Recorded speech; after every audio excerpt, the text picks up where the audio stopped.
Boa noite a todas as pessoas que estão aqui conosco, né? É uma satisfação enorme estarmos aqui nesse momento onde nós vamos estar. Eu também, Axa, estou muito feliz, né, por ter vocês todas e todos aqui conosco nesse momento de aprendizagem. E aí, nesse momento presente, eu escolhi o poema de Paulo Freire, A Sombra desta Mangueira, para declamar, para promover o processo de acolhida para todos nós, certo? Então, A Sombra da Mangueira, de Paulo Freire. Escolhi a sombra desta árvore para repousar do muito que farei, enquanto esperarei por ti. Quem espera na pura espera, vive um tempo de espera vã. Por isso, enquanto te espero, trabalharei os campos e conversarei com os homens. Suarei o meu corpo que o sol queimará. Minhas mãos ficarão calejadas. Meus pés aprenderão o mistério dos caminhos. Meus ouvidos ouvirão mais. Meus olhos verão o que antes não viam, enquanto esperarei por ti. Não te esperarei na pura espera, porque o meu tempo de espera é um tempo de que fazer. Desconfiarei daqueles que virão dizer-me em voz baixa e precavidos. É perigoso agir, é perigoso falar, é perigoso andar. É perigoso esperar na forma em que esperas, porque esses recusam a alegria de tua chegada. Desconfiarei também daqueles que virão dizer-me com palavras fáceis que já chegaste. Porque esses, ao anunciar-te ingenuamente, antes te denunciam. Esperarei a tua chegada, como jardineiro prepara o jardim para a rosa que se abrirá na primavera. Paulo Freire. Bom, gente, e aí para iniciar esse nosso momento, eu questiono, né? O que estamos esperando? O que estamos esperando? Por quem estamos esperando? Para que estamos esperando? Como estamos esperando? Então, que a arte da nossa espera seja uma arte movediça pela ação, reflexão, ação das nossas perspectivas, dos nossos sonhos, dos nossos desejos, das nossas vontades. Eu não sei o que cada um de vocês esperam no âmago do ser de vocês. Agora, uma coisa é certa, e eu sei de certeza, que todos nós esperamos por dias melhores. E que essa nossa espera, ela seja nutrida por bons sentimentos, por boas ações e, sobretudo, por boas partilhas. E é nessa perspectiva, aqui no território acadêmico, que é o território que nos une, que faz com que nós possamos nos encontrar, né, nessa diversidade linda, maravilhosa, que nós temos uma territorialidade gigantesca aqui representada pelos membros do grupo de estudos e pesquisas da educação em Paulo Freire, que nós promovemos o processo do movimento dessa espera, não da pura espera vã, mas sim da espera do que fazer. E aí, nessa espera do que fazer, eu desejo a todos vocês, a todas vocês, que vocês obtenham sucessos nos empreendimentos pessoais, sociais e, sobretudo, acadêmicos. E que esse é um espaço que favorece para que a gente possa esperar, nutrido, né, de conhecimento. E o autor que nos conecta nesse exato momento, faz com que nós, que estamos em diferentes regiões geográficas, né, Ricardo, possamos estar aqui juntos, unidos e fortalecidos por essa busca incessante, né, de saber um pouco mais daquilo que a gente ainda não sabe por inteiro, né? Gente, a partir destas palavras, eu socializo esse momento e quem quiser fazer algum complemento, endossar alguma coisa do qual eu já mencionei, fazer alguma remissão a esse poema, quiser tecer algum comentário, fique muito à vontade, tá certo? Para fazer isso nesse presente momento. Alguém deseja, alguém se habilita?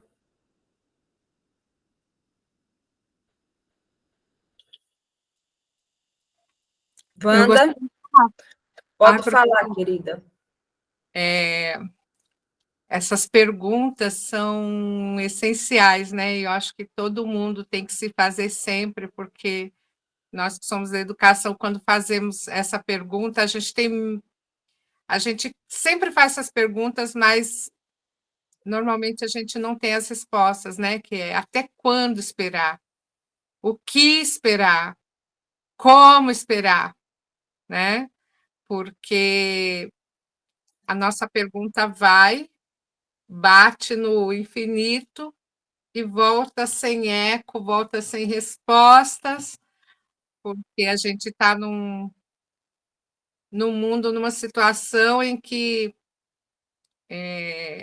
a educação é tão relegada, tão menosprezada e desprestigiada, que a gente continua. Ele fez essas perguntas, a gente continua fazendo, e eu tenho esperança que um dia tenho respostas que digo assim: a espera acabou, a solução está aqui, a resposta está aqui, mas uma resposta positiva, produtiva, frutífera, e não aquelas respostas. Isso aí vai se resolver a curto prazo, a médio prazo, a longo prazo, sem previsão. Isso são coisas que a nossa alma, a nossa inquietude já cansa de perguntar, né? Muito bem, Wanda. Então, gente, mais alguém? Ninguém mais se posicionou, nem levantou a mãozinha, nem manifestou interesse. Vou agora facultar a palavra para quem quiser socializar eventos, certo? Eu gostaria de dizer que esta semana nós estamos com 3 ações em 3 escolas diferentes, certo? E tem aí um evento, gente, que eu estou socializando o link, que é um evento gratuito e será online, que é no mês de novembro. Então, quem tiver interesse em submeter resumo, apenas 400 palavras o resumo, certo? Fique à vontade, certo? Muito bem, Luiz, tudo bem. Jeová, por gentileza. Só reforçar, na verdade, né? Eu acho que já pode dizer, mas a gente está organizando também um evento, né, Maria? A gente pode estar divulgando já. Meu bem, veja, esse evento que a gente está organizando é fruto desse coletivo. Então, Exato. você me lembra com muita precisão. Então, socialize, você que é um dos coordenadores também. Certo. Só, reforçar, na verdade, né? Porque, como a Paris diz, é um evento que está sendo organizado por nós, né? Pelo nosso coletivo. E no dia 30 de novembro e 1º de dezembro, nós vamos estar realizando o Pré-Colóquio Internacional Paulo Freire, que vai acontecer aqui em Caicó, no interior do Rio Grande do Norte. Então, quem está em Caicó, quem está em outra localidade, a gente faz o convite para se fazer presente. Serão 2 dias de verdadeiros e grandes aprendizados, pautados nos preceitos de que Paulo Freire nos ensinou e nos ensina a cada dia. Então, são 2 dias de programação bastante intensa, uma ação ela é de diversas instituições e vai acontecer no IFRN aqui de Caicó, e também na UFES, em Angicos, terra onde Paulo Freire desenvolveu a experiência de alfabetizar os jovens e adultos lá daquele município, na década de 60. E aí a gente está pensando na programação com bastante carinho, amor e afetividade, para que todos e todas possam vir até Caicó e conhecer um pouco mais de perto desse trabalho que a gente vem desenvolvendo. Então, sintam-se convidados e vamos protagonizar esses momentos. Temos trabalhos, vamos abrir para submissão de trabalhos através de GTs e temos até conferencista internacional. Já está aberto, já está aberto. Isso mesmo, Jeová, muito bem lembrado. Então, gente, vejam só, eu não sei se vocês estão cientes, mas esse semestre ele está bastante dinâmico, certo? Nós iniciamos o grupo de estudos com o mês de Paulo Freire, onde nós realizamos 4 lives com os participantes deste grupo, certo? E agora nós estamos fazendo o estudo da obra, né? Pedagogia da Esperança, e concomitante a tal, nós estamos também organizando alguns eventos, né? Então, nós estamos com um pré-colóquio, como também mencionou Jeová, eu estou na coordenação de um dos eixos desse evento que acontecerá na PUC, no Paraná, e aí será interessante será um evento online também.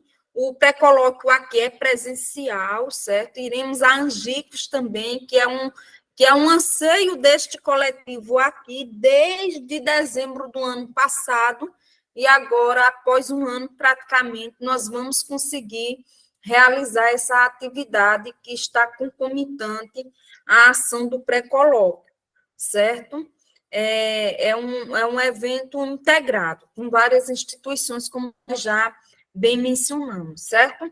Então, nós convidamos a todos vocês a se inscreverem, a submeter os trabalhos, né? Lembrando que o pré-colóquio é presencial, então os círculos de cultura acontecerão na tarde do dia 30, e aí será muito bom ter vocês aqui conosco. Quem puder participar, será numa quinta-feira e numa sexta, aí já pode curtir o sabadão e o domingão, para poder conhecer a região do Rio Grande do Norte, né? Enfim.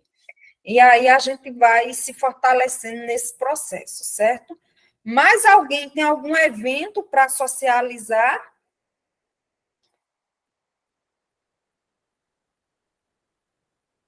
Agora eu tenho mais um. Dizer também que a gente está desenvolvendo, enquanto Comitê Territorial de Educação Integral, uma série de lives, inclusive a gente está encerrando as lives, estamos indo para as 2 últimas lives, elas acontecem nas quintas-feiras, às 20 horas no Instagram do Comitê de Educação Integral aqui do Rio Grande do Norte, que vocês podem encontrar pesquisando por ED Integral RN, ED Integral RN. Então, sinta-se também convidado para acompanhar essas discussões que a gente tem tido também. Ok. Gente, Ana Cecília, por gentileza, você pode socializar o evento que vai estar acontecendo no dia 25 na sua escola, por favor?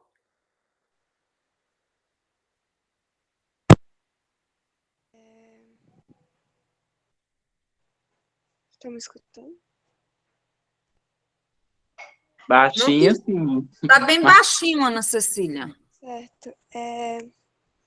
Vai ter um evento na escola Etija, dia 25, vai ser uma semana literária, e os alunos vão apresentar diversas mesas, inclusive eu, Érica, que é a outra que está aqui nessa chamada, e Daiane, a gente vai fazer uma mesa sobre a Carolina Maria de Jesus. Então, quem puder ver, pode ir.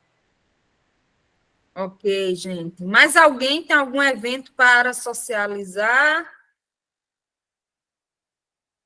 Não mais, gente, eu gostaria que os novos integrantes que estão chegando aqui pela primeira vez possam se apresentar. Pelo meu painel, Daiane, não temos ninguém novato, ou é José Mendes?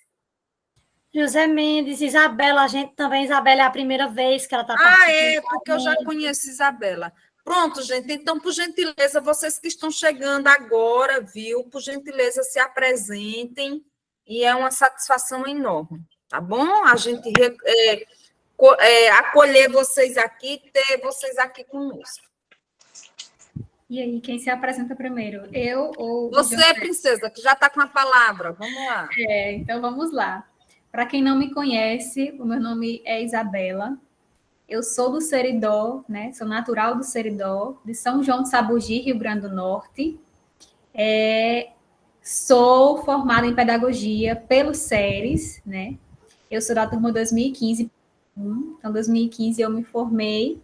2016 eu fiz o meu mestrado em educação na UFRN Natal. Durante o mestrado eu pesquisei sobre intelectuais da educação, porque fazia parte da linha dos estudos sócio-históricos e filosóficos de educação. Tanto no mestrado quanto no doutorado eu fiquei na mesma linha, né? Fui orientada pela professora Inês Stamato. No doutorado trabalhei com formação de professores na revista de estudos pedagógicos. E então esse tema de formação de professores é uma verdadeira paixão para mim. Sigo com essa paixão agora enquanto professora. Antes de estar no SERES como professora substituta, eu atuava como professora da rede de ensino, né? Eu estava como contratada na escola municipal aqui de São João de Sabugi. Eu dava aula para uma turma de terceiro ano do fundamental. E esse semestre eu assumi, portanto, o cargo de professora substituta no Departamento de Educação do SERES. E foi, portanto, uma surpresa muito boa descobrir esse grupo, né, que me acolheu muito bem desde o princípio, né, eu conversando com o professor Cauê, que é o meu colega de trabalho, de departamento, ele que me apresentou o grupo, que me falou do grupo, e eu me interessei e fui logo aceita, né, então agradeço a todos vocês pelo acolhimento, né, e espero, né, contribuir com vocês nessa nossa jornada de estudos sobre o Paulo Freire.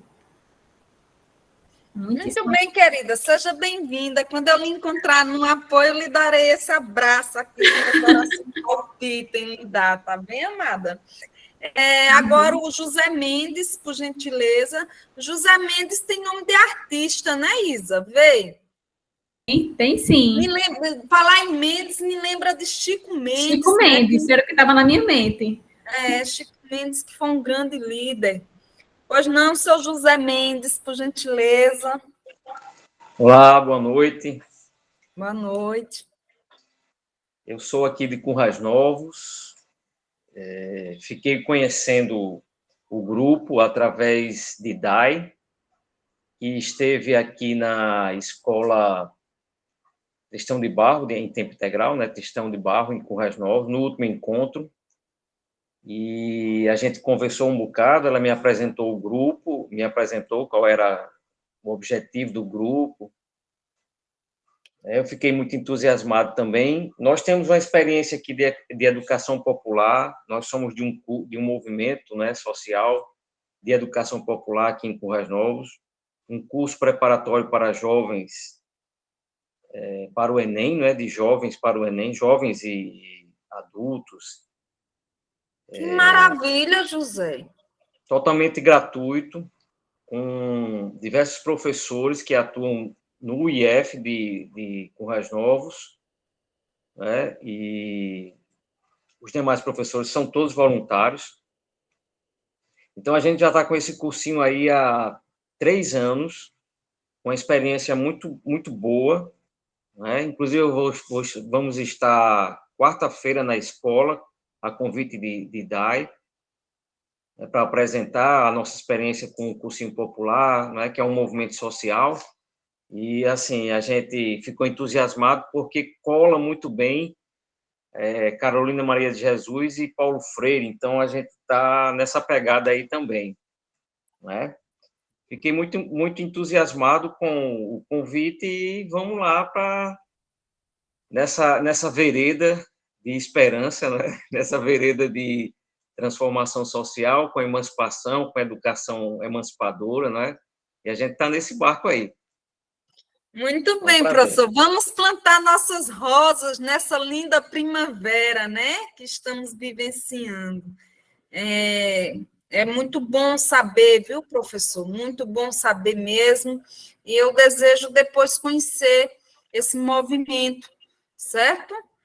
Depois a gente pode estreitar os laços, trocar algumas figurinhas para a gente estabelecer melhores e maiores conexões. Tá bom? Gente, mais alguém novo aqui que está chegando pela primeira vez? Axa foi minha estudante da disciplina da educação do campo, né, Axa? Desde 2021. Então, Axa, você quer se apresentar, querida? Falar alguma coisa?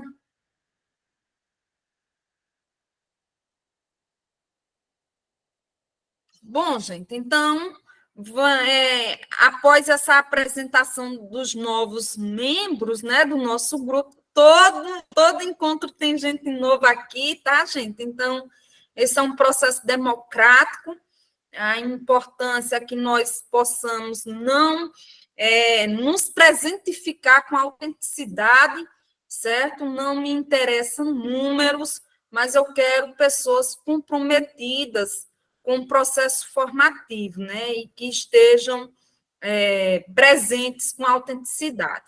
E aí, pois não, Silvio?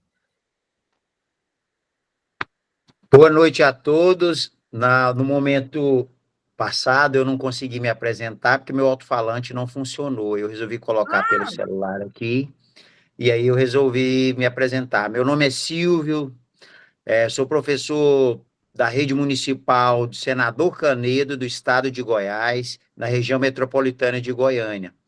Estou participando pelo convite, o Luiz Fernando me convidou, e eu participei anteriormente, junto com a Daiane, e agradecido por estar fazendo parte dessa trama. Muito feliz. Que legal. E encerro por aqui.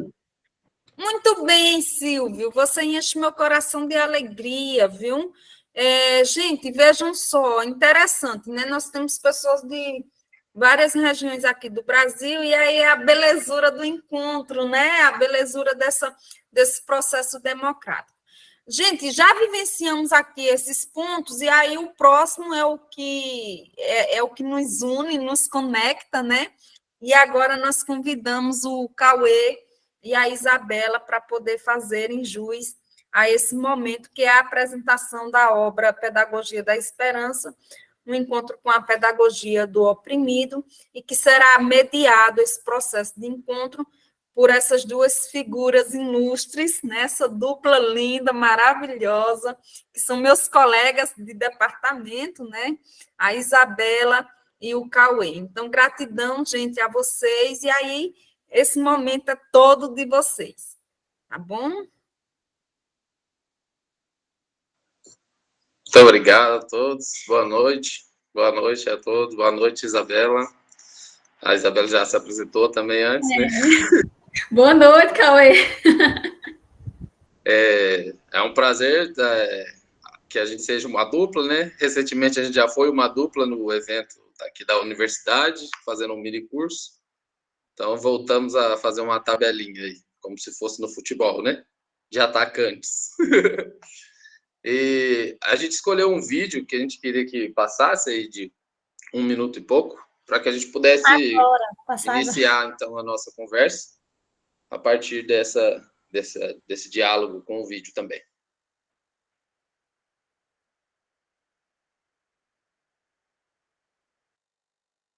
¿Hay espacio para la utopía todavía en el mundo de hoy?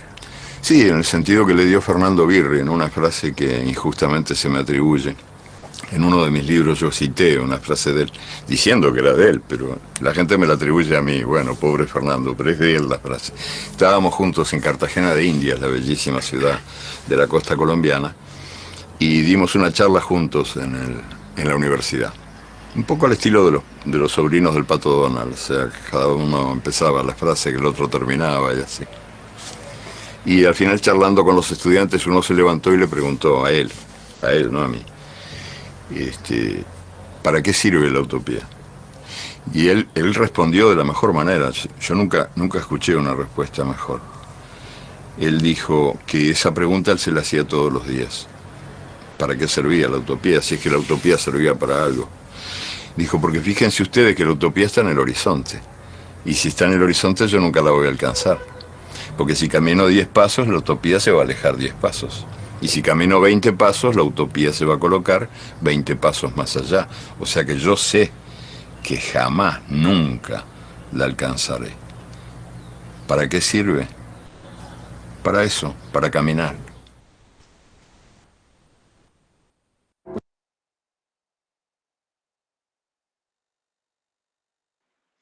Bom, e aí, a partir desse diálogo, né, entre Birri e Galiano, nós também, então, queríamos começar também o nosso diálogo com a clareza de que nós também seguimos essa utopia em torno de uma lógica de um mundo onde a gente possa esperançar em todas as formas, né?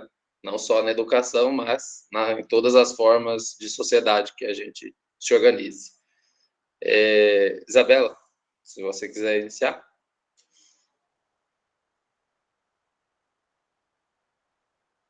Microfone, Isabela. Microfone, eu já falando e o microfone desligado, perdão. E complementando, né, o que o Cauê estava trazendo, colocando para nós em reflexão ao vídeo, essa questão de que nós não somos, mas estamos nessa construção, né? Porque essa utopia é você estar sendo no mundo, né? Esse processo de construção pelo qual você passa.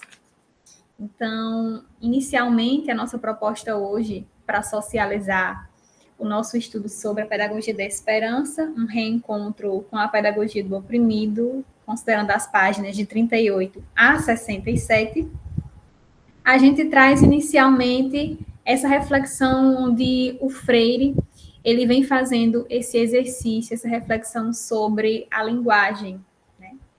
Então, na linguagem, ele trata sobre essa questão de um discurso sem arestas e da valorização estética que a gente faz da linguagem, né? Da importância de que nós temos sobre a estética da linguagem. Ele faz uma comparação com o Gilberto Freire, né?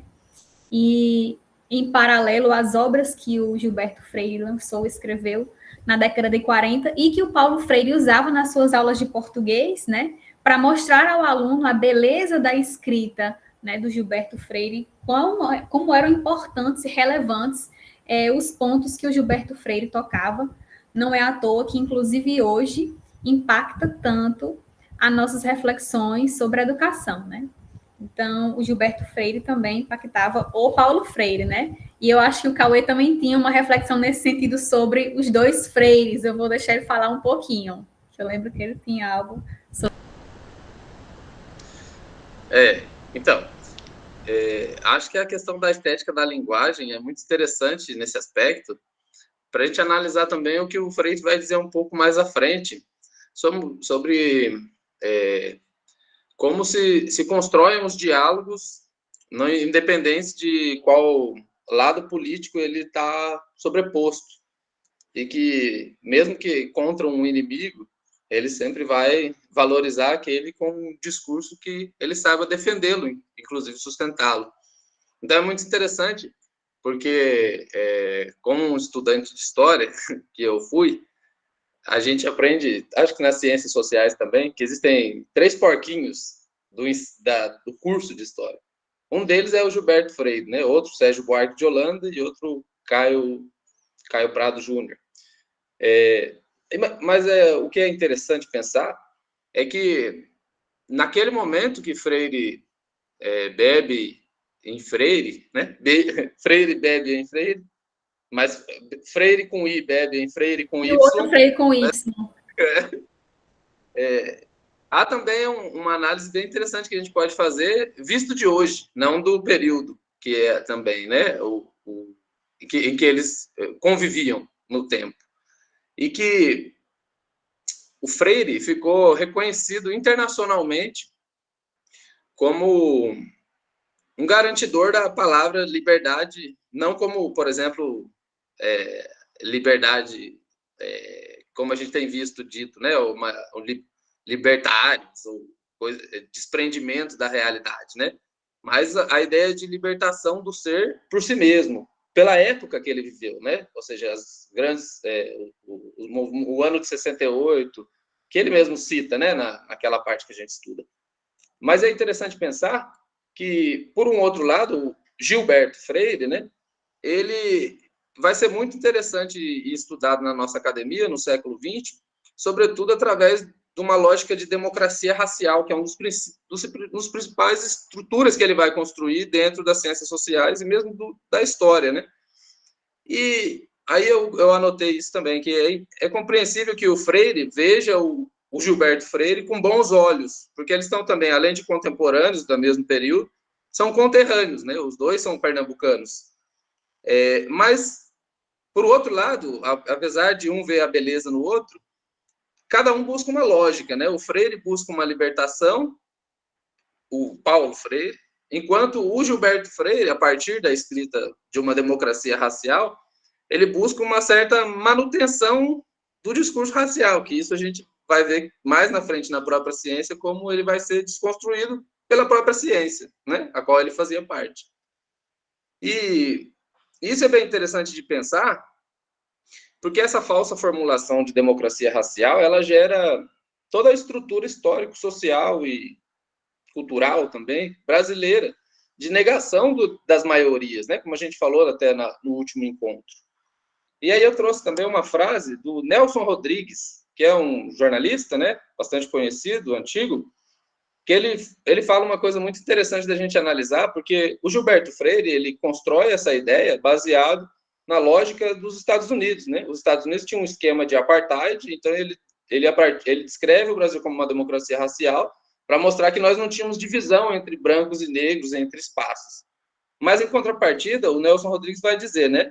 Não caçamos os pretos no meio da rua a pauladas como nos Estados Unidos, mas fazemos o que talvez seja pior. Nós os tratamos com uma cordialidade que é o disfarce pusilânime de um desprezo que fermenta em nós, dia e noite. Ou seja, nós negamos a realidade e, a partir dela, construímos um imaginário de sociedade. E é disso que o Freire está falando, quando ele faz uma crítica também, e levanta a ideia de um esperançar através da libertação do conhecimento dentro da educação. E isso é muito interessante, porque a educação no Brasil, não pensada de uma forma antirracista, é basicamente a continuidade da educação bancária que Freire fala, né? Ou seja, você está reproduzindo conhecimentos que reiteram uma lógica social que vem sendo construída desde o processo de colonização e reiterada através de outros dispositivos que a gente pode chamar de colonizações mentais no tempo histórico, né? E, além disso, Freire, os freires, né? Freire Gilberto e Freire Paulo, sofreram críticas similares com relação à escrita, né? Ou seja, como o Freire anota, inclusive essa parte que nós pegamos, é exatamente ele questionando as críticas que fizeram sobre a pedagogia do oprimido e também sobre a educação como prática de liberdade. Exatamente. Inclusive tem um comentário da professora Maria Aparecida, né, do Bate-Papo, que trata também sobre o que a gente está falando, da questão da estética da linguagem, né? Quando ela diz aqui, né, que escrever bonito com elegância não é coisa de cientista, né? Cientista escreve difícil, não bonito. O momento estético da linguagem, me pareceu sempre, deve ser perseguido por todos nós, não importa se cientistas rigorosos ou não. É exatamente isso, né? Vai mesmo no ponto que a gente está tratando. E o Paulo Freire, ele usa o Gilberto Freire nesse sentido também, ele coloca o Gilberto Freire nesse sentido, de colocar que você escrever bonito não fere a ciência, você não vai deixar de ser cientista por se preocupar também com essa estética na hora de escrever, porque muitas vezes, quando a gente está nesse momento de escrita, enquanto pesquisadores, a gente se poda muitas vezes, né, na hora de escolher as palavras, buscando, não é, muitas vezes, renegar essa escrita poética. Então, por que a gente renega essa escrita poética, né? A gente precisa trazer também, não é? O fato de escrever de maneira elegante ou de maneira poética nos torna menos cientistas, né? Não diminui nosso ato de fazer. O Jeová levantou a mão para fazer um comentário. vou deixar a palavra para ele fazer o comentário. Certo, mas qualquer coisa eu posso comentar depois, viu? É só para saber que eu estou inscrito. Fique à vontade, pode fazer, pode falar. Não, primeiro dizer que essa parte do texto ela é bem potente para nós como professores pesquisadores, né, como escritores. E aí vocês trazem esse aspecto da escrita como uma escrita que seja poética, e eu digo que seja fluida, né, que ela seja prazerosa, que não seja tem aquela... eu vou usar linguajar, né, mas aqueles termos totalmente técnicos e que às vezes nos distancia do leitor e até mesmo faz com que os leitores se distanciem da gente. Eu lembrei do meu projeto de monografia. Eu cheguei de Minas Gerais, vinha com o pessoal que estudava Deleuze, Guattari, uma escrita totalmente poética. Eu chego aqui com essa escrita e apresento a minha orientadora, e ela disse que não pode, na academia essa escrita não é possível. E aí eu tive que mudar essa escrita, porque eu queria que ela fosse minha orientadora, e a gente tem que seguir as orientações da nossa orientadora. Mas é algo que eu gosto muito, acho que traz uma leveza, acho que a escrita acadêmica, científica, não precisa ser grossa ou dura, sabe? Ela pode ser mais leve, e tenho buscado isso na minha escrita. E dizer que eu vejo a escrita, além de um ato poético e estético, eu vejo como um lado ético, né, que ele vai trazer mais à frente essas discussões. Por que ele foi criticado? Porque usavam majoritariamente as palavras no gênero masculino, né, e depois ele coloca que isso é uma questão que a própria língua ela é de natureza ideológica, né, então por que a gente não evidencia isso, né? E isso tem esse aspecto, isso tem me inquietado muito, né? Porque majoritariamente a educação ela tem as mulheres como as principais protagonistas, são professoras, né? Mas a gente usa os homens, e a gente, enquanto homem, aí a gente tem um monte aqui, às vezes quando a gente diz as professoras, os homens não se sentem incluídos, né? Isso mexe comigo também. Eu não me sinto incluído. Eu tento sempre, o máximo possível, dizer as professoras e os professores. Não é uma questão de redundância, como tem dito por aí, mas é uma questão, sobretudo, aí é onde eu entro, né? É uma questão ética, né? De dar também voz a quem realmente tem que estar. Então, são três eixos que essas falas de vocês me colocam, né? A escrita como um ato poético, um ato estético, por ser poético, e, sobretudo, um ato ético.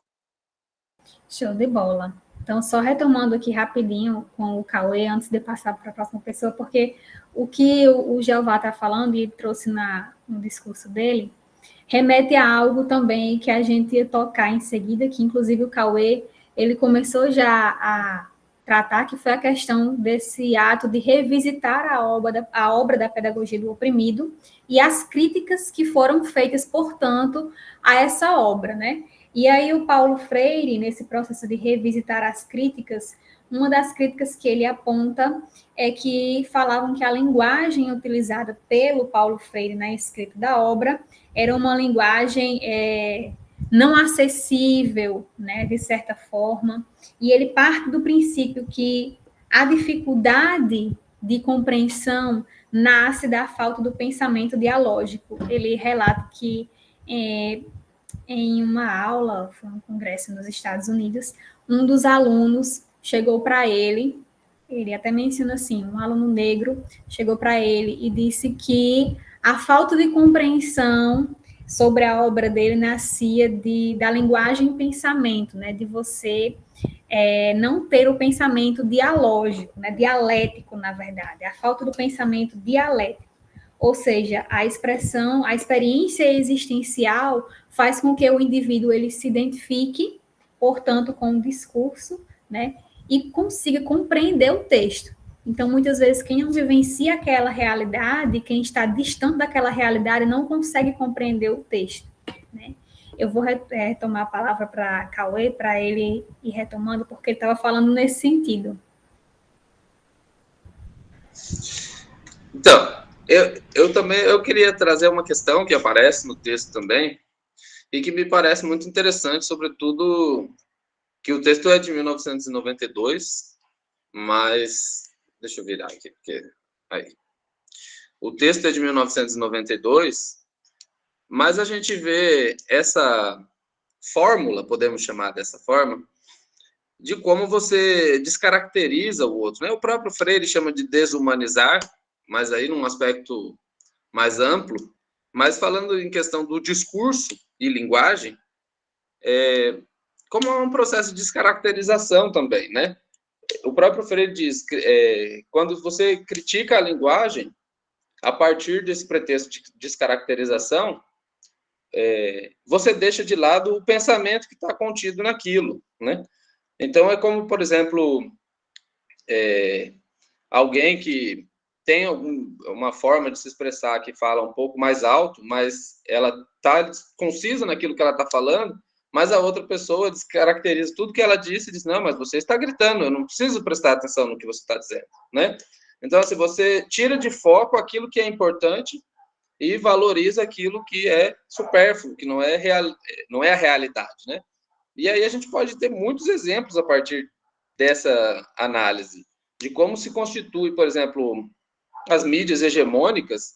Elas basicamente são isso, né? Elas constroem uma linguagem e a partir dessa linguagem ela descaracteriza os sujeitos que estão naquela notícia. O que importa é a fórmula como ela está contando a notícia, né?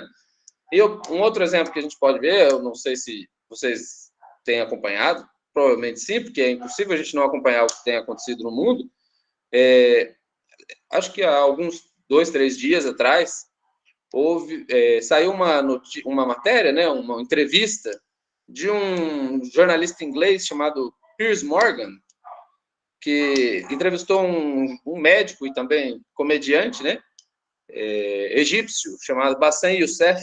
Eu não sei se vocês acompanharam, se vocês puderem acompanhar, depois eu posso passar aqui também a informação. Onde esse jornalista, que é árabe e é também casado com uma pessoa palestina, tenta explicar para esse jornalista o que é ser uma colônia num mundo no século XXI. Mas, infelizmente, como a cada momento onde ele descreve por A mais B como se constituem os processos históricos do conflito que vem acontecendo agora,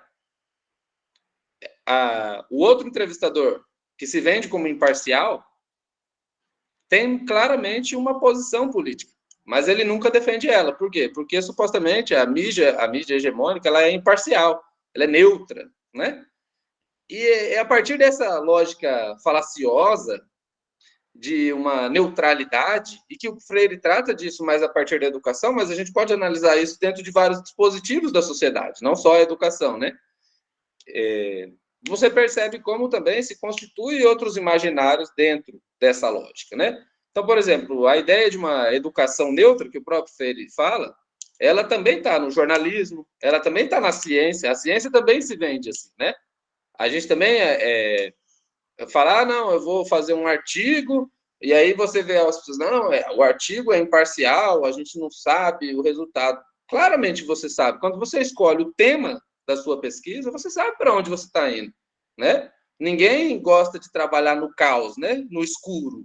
Todo mundo tem clareza daquilo que está fazendo, e é por isso que escolhe fazer aquilo, né? Aí entra a questão do Freire. Quando o sujeito tem consciência, ele sabe o caminho que ele percorre também, né? E sabe ler o mundo a partir daquilo. Então, é bem interessante essa parte do texto, porque essa questão da neutralidade, infelizmente, ela ocorre ainda hoje, né? De diversas formas. E a neutralidade, infelizmente, é um dos instrumentos utilizados pelo poder dominante para, de certa forma, colocar alguma rédea naquilo que foge ao controle do poder, ou seja, do poder dominante, do poder discursivo, do poder de controle da educação, né? Dos investimentos que são feitos para A e não para B. E isso de certa forma, também, a neutralidade é uma fórmula de construir um certo estigma encoberto dentro da sociedade, né? Ou seja, você estigmatiza o outro a partir de uma legitimação da descaracterização, ou do que Freire chama de desumanização. Mas falando, sobretudo, porque a construção também está no imaginário, não só na estética da palavra, mas também na potência dessa palavra ao outro que está lendo. Então, também há essa interlocução que cabe a nós também refletir, né? Isabela, você quer falar? Isso, quero sim. Então, tem alguns pontos mais importantes também para a gente destacar sobre o que a gente está conversando a respeito do discurso e as críticas que a obra do Paulo Freire, A Pedagogia do Oprimido, recebia, né? E o próprio Freire, ele coloca que não é legítimo, ele não vê como legítimo que alguém como um estudante ou um professor feche qualquer livro dizendo não compreendê-lo, né? E considerar a leitura sendo inviável, sem sequer ter se dedicado realmente, né, sem ter despendido nenhum esforço para compreender aquela obra, né? Então, ele destaca essa questão da seriedade que a gente precisa ter no ato da leitura, né? De maneira a compreender o quê? A buscar, como o Freire diz, né, aprender, portanto, as relações que vão compreender as palavras na composição daquele discurso.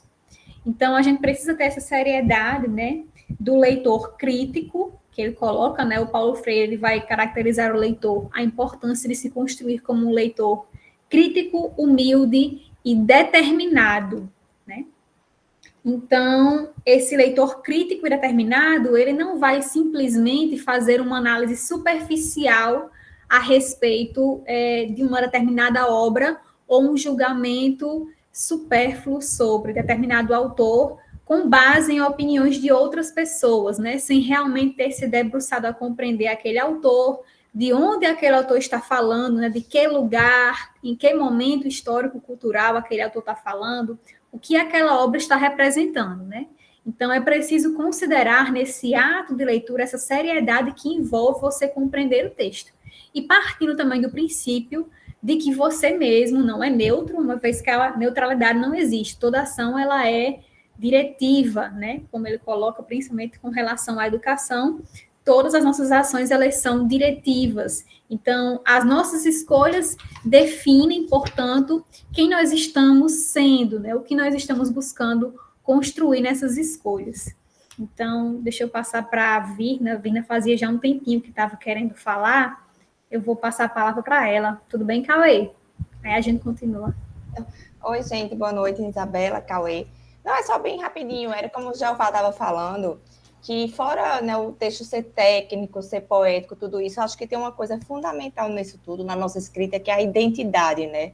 A identidade que nós damos a esse texto, né? A nossa escrita, né? Eu acho que tem muito isso, né? Eu acho que era só esse parágrafozinho que eu ia abrir aqui, só essa falazinha rápida.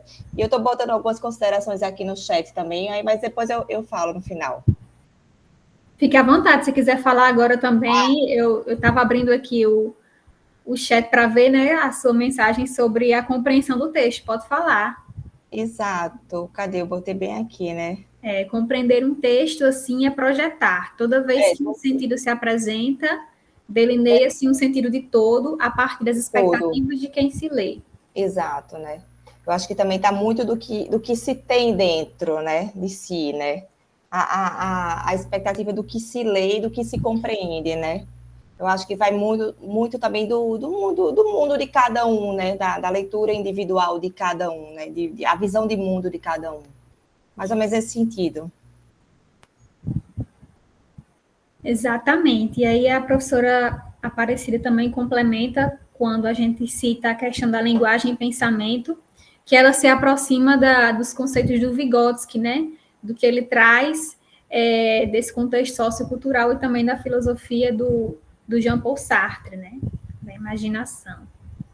O Silvio Cândido falando aqui sobre a questão da compreensão do mundo, né? Então, que a gente tem. E vocês estão muito coerentes nesse sentido, realmente, né? A gente precisa estar comprometido nesse processo de ler, né?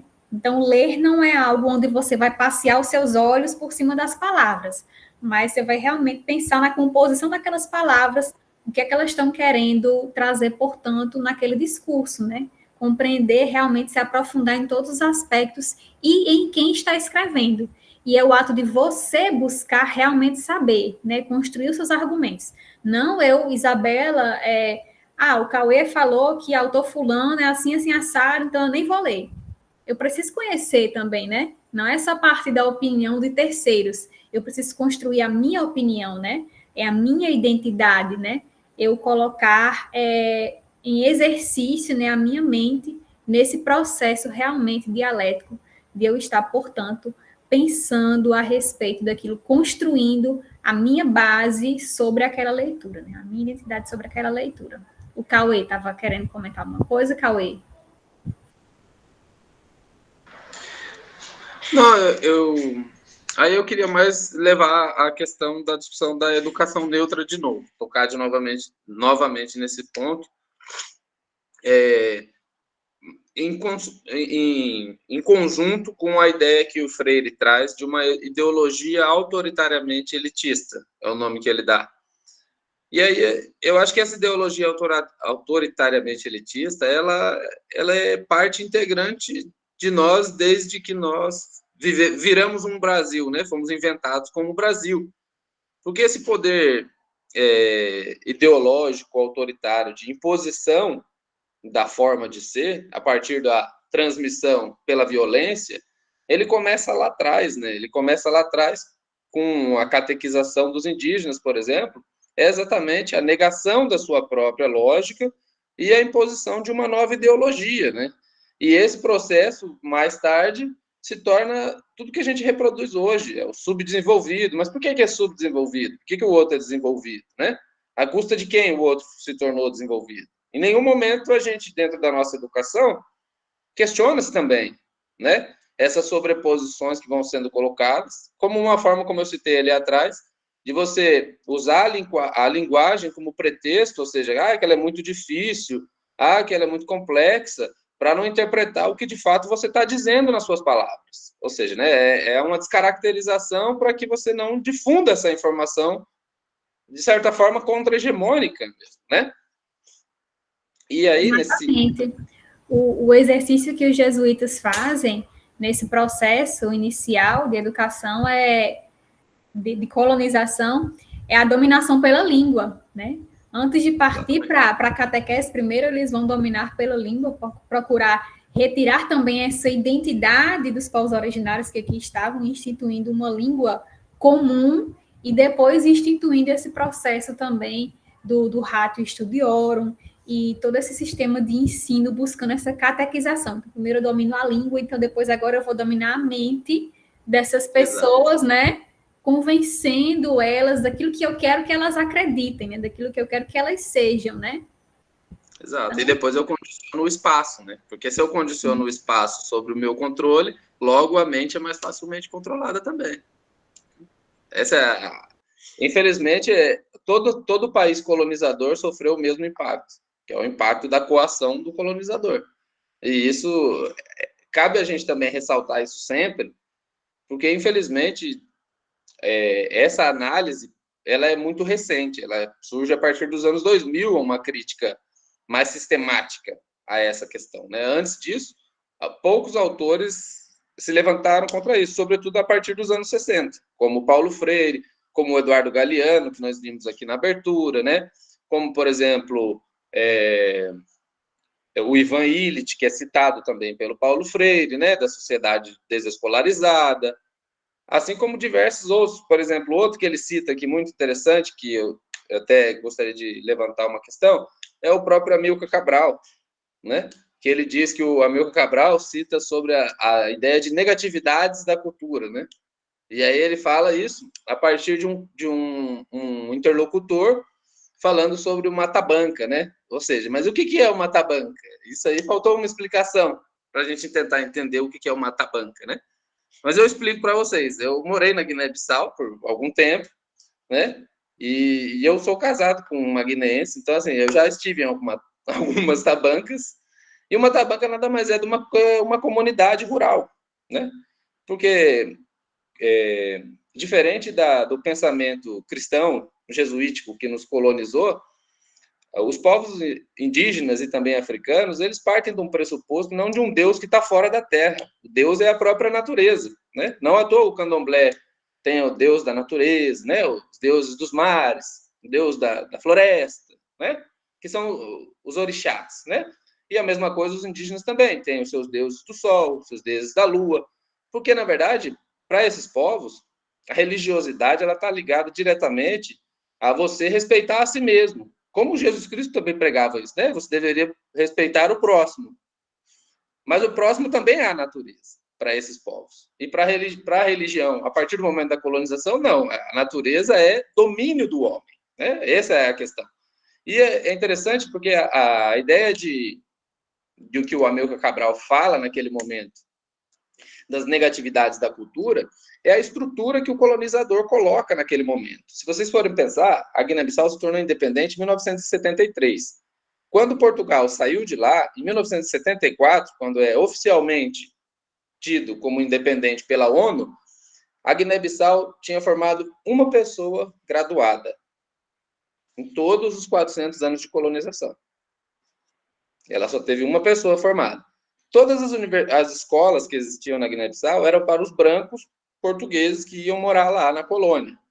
Os negros estudavam em escolas de ofício, ou seja, ele ia aprender funções básicas. Então, assim, se essa sociedade, assim como o Brasil teve uma sociedade semelhante a essa, só que num tempo um pouco mais antigo, como é que você reorganiza essas tabancas numa centralidade que hoje é o país? Né? E o país já foi tido como um dos mais pobres do mundo. Por quê? Porque há uma descaracterização da própria cultura, através da apropriação dessa cultura. Então, por exemplo, há tabancas onde existe a figura do régulo. O que é um régulo? É uma figura que surgiu a partir da colonização portuguesa, de uma liderança que está do lado do colonizador. Isso existe até hoje, percebe? Só que o colonizador não é mais o português, é o político da hora, né? Ou que vem um ou outro. Então, isso é muito interessante de tentar entender também, porque, por exemplo, o Amilcar Cabral é muito conhecido pelo movimento, mas ele foi assassinado antes de a Revolução acontecer, né? Antes de fato, a Guiné-Bissau ser livre. E a pessoa que depois, além do irmão dele, que foi o primeiro presidente do país, Luiz Cabral, o segundo, que deu um golpe no irmão dele, Nilo Vieira, também era um parceiro do Amilcar Cabral, e até hoje é tido como um líder da Revolução. Enquanto, na realidade, isso eu e minha esposa estamos escrevendo um livro sobre isso, essa personagem, Nilo Vieira, ele colocou a Guiné-Bissau nos anos 80, junto a Margaret Thatcher, Ronald Reagan, no neoliberalismo. Então, você imagina um país que nunca teve nada, porque ele passou 400 anos sendo colonizado e, de repente, ele vira um país neoliberal. Então, a crítica que o Freire está fazendo é muito interessante, porque o Freire escreveu um livro, escrito Cartas à Guiné-Bissau, onde ele conversa com Mário Andrade, que era o então secretário de Educação do PAIGC, partido que até hoje existe. Mas a ideia daquele livro, de fato, se ele tivesse ido para frente, seria magnífico. Inclusive, eu tenho um livro, eu posso até compartilhar com o grupo depois, porque ele é físico só, de um brasileiro que teve lá nos anos 70, nesse período, porque eles fizeram uma campanha de alfabetização a partir dessas cartas. Né? Então, assim, existem livros, o livro se chama Lá, Lé, Li, Ló, Luta. Então, assim, porque ele já deixa muito claro qual é a função que ele foi ali fazer. E ele explica também que esse movimento, ele passa a ser sabotado por esse personagem que depois vai se tornar o líder histórico, entende? Então é interessante pensar isso também, porque a negatividade da cultura que o Cabral está questionando é dentro dos seus próprios colegas combatentes. E isso vai acontecer, porque no fim das contas ele é assassinado mesmo antes da Revolução por uma pessoa que depois vai governar o país por mais de 20 anos até ser assassinado também, né?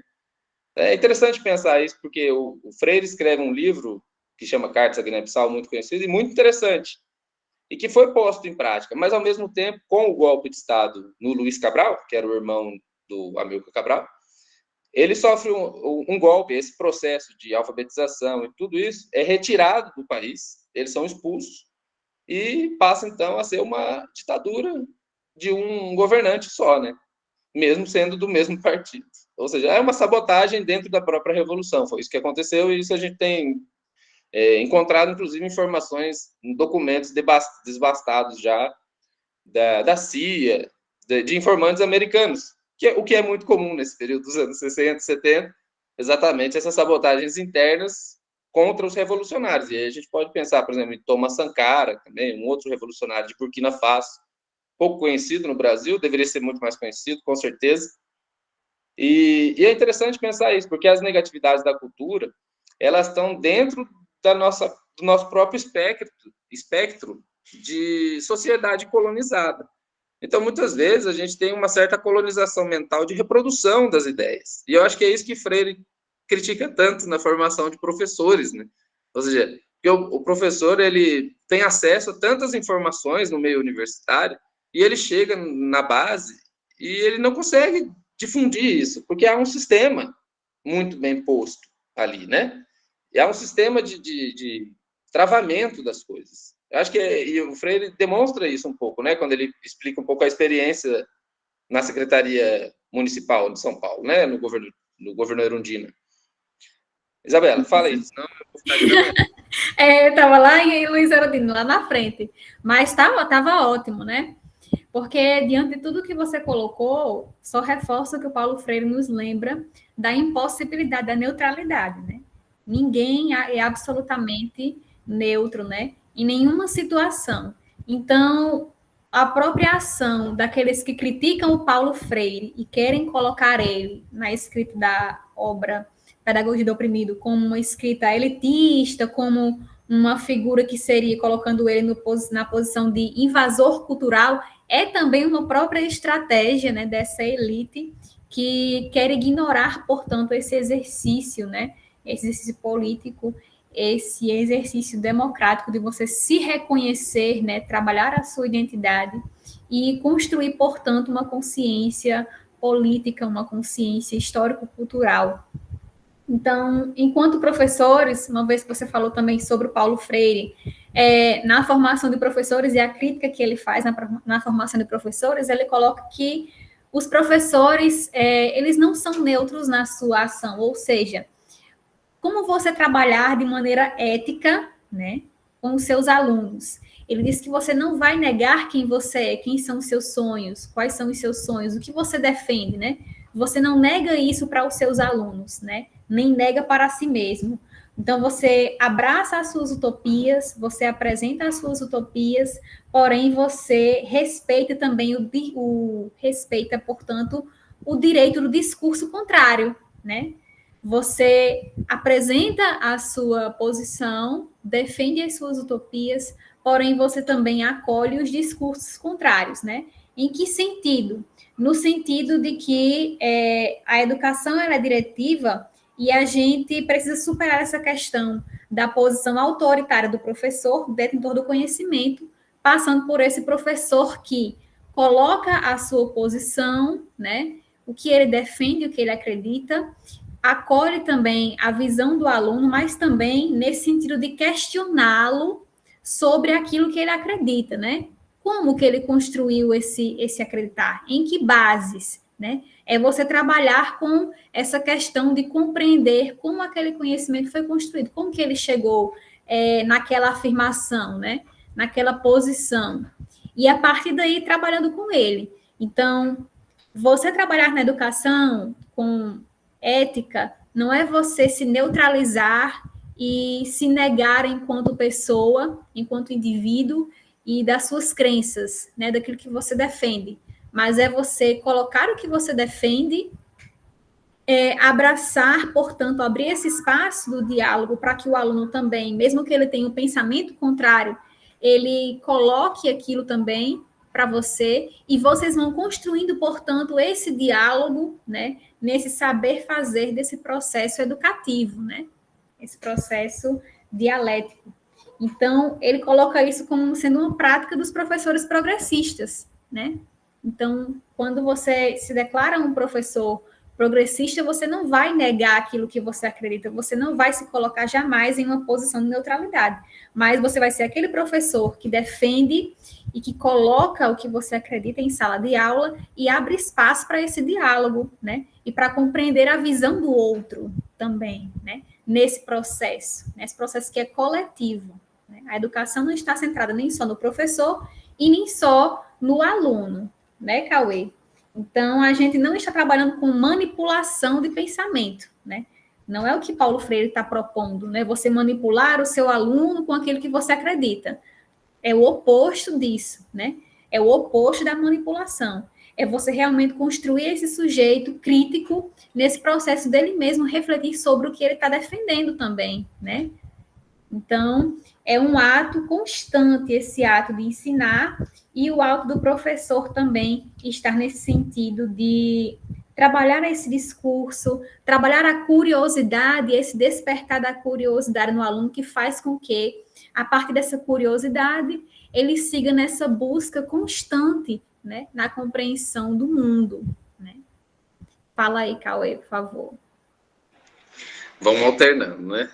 Um outro ponto que eu acho interessante, pegando isso que você está querendo, tá falando também, dando uma continuidade, é a questão, quando o Freire aborda a questão de que a negação da experiência sociocultural do educando, quando ele diz isso, ele também está fazendo uma crítica dessa, digamos, história universal, mas não universal do mundo, de uma versão só. Acho que eu falei isso até no outro encontro. Lembra aqui. O nosso minicurso totalmente, né? Essa questão. Isso, né? É o local com uma negação do universal, né? Então, isso que é interessante ver o Freire, mesmo não apontando essa questão do universal, que é até um ponto que eu coloquei, que eu senti falta da brincadeira da palavra que ele falou antes, ou seja, como ele brinca com as palavras. Mas aí ele não se atentou à palavra universal, ou seja, que é uma história de versão única, de fato, né? Que é a história eurocêntrica. A história que nós seguimos também, infelizmente. Mas ele traz, né? Recifense, recifecidade, pernambucanidade, nordestinidade, brasilidade, latino-americanidade, homem do mundo. Ou seja, ele não é isso aí que ele faz é um exercício lindo. Eu nem me controlei, inclusive, de entrar na sua fala, porque é realmente um exercício lindo que ele faz, nesse sentido de que, por exemplo, ele faz até uma comparação com o Ariano Suassuna, que o Ariano Suassuna ele não se torna um escritor universal partindo do universo. Ele se torna um escritor universal partindo de onde? De Itaperoá. Então, o Paulo Freire ele não se torna universal também partindo de nenhum outro lugar distante, mas partindo de quem ele é, do local que vai gerar o conhecimento regional, nacional, internacional e por aí vai. Então, nós partimos de onde nós estamos, de quem nós somos, né? Porque a gente se constitui nesse sentido também, né? De onde a gente vem, onde a gente está, traz muito e diz muito sobre quem nós somos, quem nós estamos sendo, né? Na verdade, porque não existe essa pessoa que né? Não existe a pessoa pronta. Pois é, desconfie das pessoas que são, né? Porque... Exatamente. Você está sendo. Mas é isso que eu estava dizendo. É interessante, e eu disse que eu senti falta da brincadeira, porque ele faz a brincadeira, mas não denomina ela. Porque em nenhum momento, apesar dele falar da universalidade, ele se coloca como, por exemplo, apesar dele colocar que tem recifecidade, pernambucanidade, nordestinidade, brasilidade, latino-americanidade, aí no final, que seria universalidade, ele não coloca, ele coloca homem do mundo.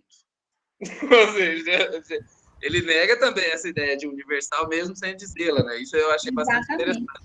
Exatamente. E ele reforça também a crítica que ele faz na pedagogia do oprimido, a esse sectarismo feito na pedagogia, né? Nesse sentido de você se negar a trabalhar os seus conceitos, os seus sonhos, as suas utopias, e ele coloca isso também na pedagogia da esperança, né? Que é lícito, nesse sentido, trabalhar com essa busca do conhecimento como sendo algo prazeroso, né?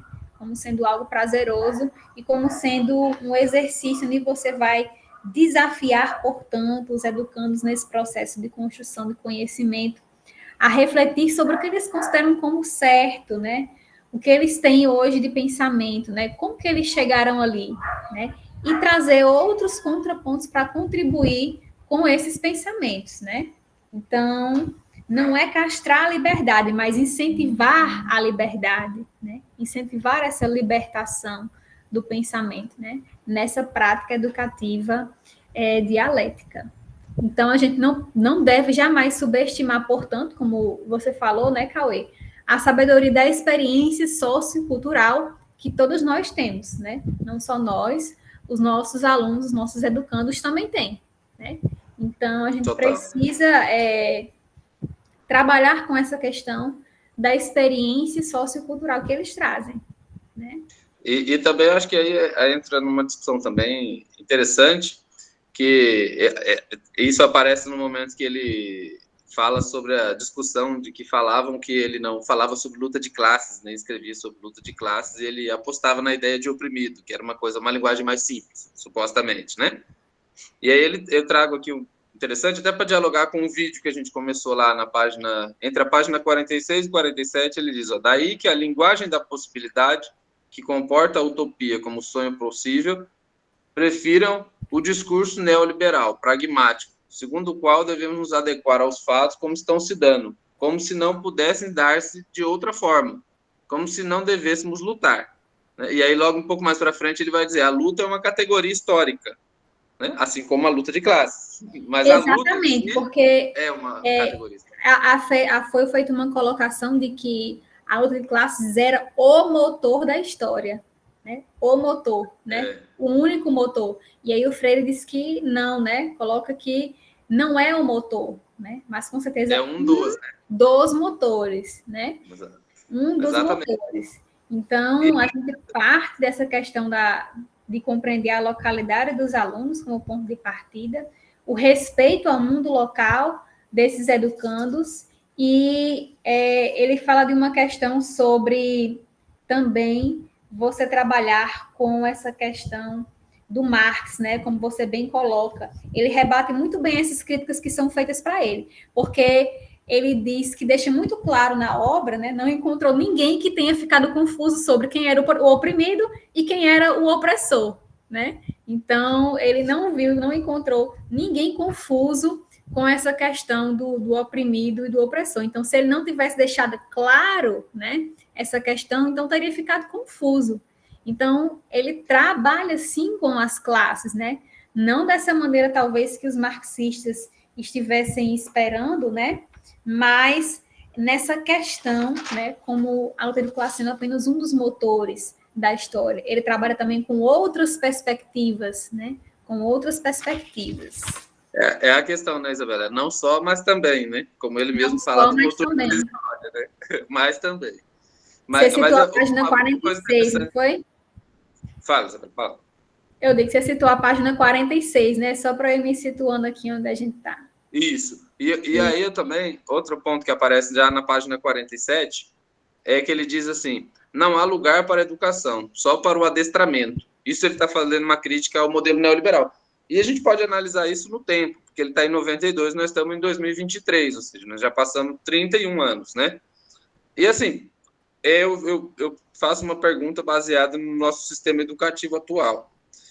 Pensar a educação para avaliações de desempenho, como é hoje o modelo educativo, é educar ou adestrar a partir dessa lógica de Freire? Né? Esse é um questionamento. Eu não tenho a resposta, mas a gente poderia debater isso no final, eu acho que seria bastante interessante. Porque o modelo baseado em avaliações de desempenho está interessado em mostrar o desempenho para quem? E outra, já é uma grande questão. É possível mensurar o conhecimento de alguém? Pois é. E aí, na página 47, ele está falando sobre essa questão da luta como uma categoria histórica. Ele traz essa questão de que, quando você traz essa questão que você se referiu agora há pouco, ele nos diz que a importância da subjetividade nesse ato, né? A importância de sermos subjetivos, não de compreendermos o conhecimento como algo estático ou o passado como algo definido de maneira estática, né? Ele cita aqui na página 47, né? A compreensão da história como possibilidade e não determinismo. A que fiz referência neste ensaio seria ininteligível sem o sonho, né? Assim como a concepção determinista se sente incompatível com ele e, por isso, o nega, né? Então, ele está trabalhando essa questão de você precisar trabalhar com a subjetividade, trabalhar com o sonho, trabalhar com essa compreensão histórica, que não é estática, né? Porque ele fala justamente nessa continuação que toda vez que o futuro seja considerado como um pré-dado, ora, porque seja a pura repetição mecânica do presente, só adverbialmente mudado, ora, porque seja o que teria de ser, não há lugar para a utopia.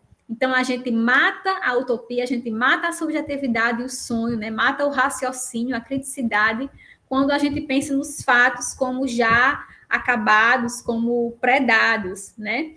Então, para a decisão, para a espera na luta, somente como existe esperança. Não há lugar para a educação, só para o adestramento. Né? Então, uma vez que a gente mata essa criticidade, que a gente coloca esses fatos como dados e aceita como verdades absolutas, a gente está, portanto, trabalhando com essa morte do sonho, né, da subjetividade, para que a gente possa compreender, portanto, a nossa luta e a razão pela qual a gente precisa lutar constantemente, né?